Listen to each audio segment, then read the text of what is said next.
So, I've always been a super deep sleeper. Like, my mom used to joke that a whole thunderstorm could rattle the windows and I wouldn't even roll over.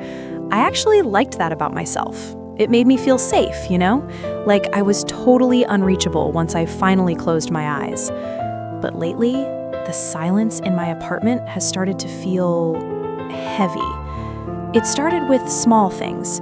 I'd wake up and my keys would be on the kitchen island instead of the hook by the door. I'd find a carton of milk sitting on the counter, turning sour, even though I clearly remember putting it back in the fridge. I just thought I was being messy or stressed from work. Small things, right? Then came Tuesday morning. I'm having coffee, just scrolling through my cloud photos from the night before, expecting to see the dinner pics I took, but then I hit the last one. My heart literally stopped. It was a photo of me, sleeping. The angle was from directly above my bed, looking straight down. In the photo, I'm curled on my side, completely dead to the world. The room is dark, lit only by that faint red glow from my digital clock. It says 3:12 a.m. Breathe. I live alone. No roommate, no boyfriend, nothing. And my bedroom ceiling is 10 feet high. To take that photo, someone would have had to be standing on a ladder or hanging from the rafters like a spider. I didn't call the police right away. I tried to tell myself it was a glitch or some weird prank, but then I looked closer at the edge of the frame. In the corner of the photo, right near my pillow, there's a hand.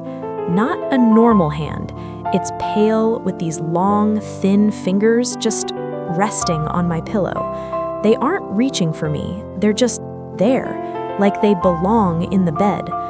I spent the whole day in a daze. I changed the locks, checked every closet, and even the tiny crawl space above the water heater. Nothing.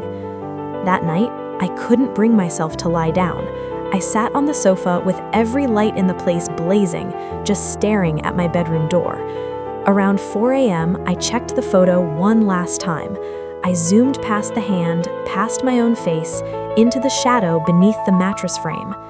There was an eye, a single, wide, unblinking eye staring back at the camera from the darkness under the mattress. And that's when it hit me. Those fingers on my pillow, they weren't reaching down from the ceiling, they were reaching up. It sounds like nails against wood. I'm reaching for my keys to leave, but the hook is empty again, and my phone just buzzed. A new notification, a new photo, taken 5 seconds ago. It's a picture of my back, standing right here in the kitchen.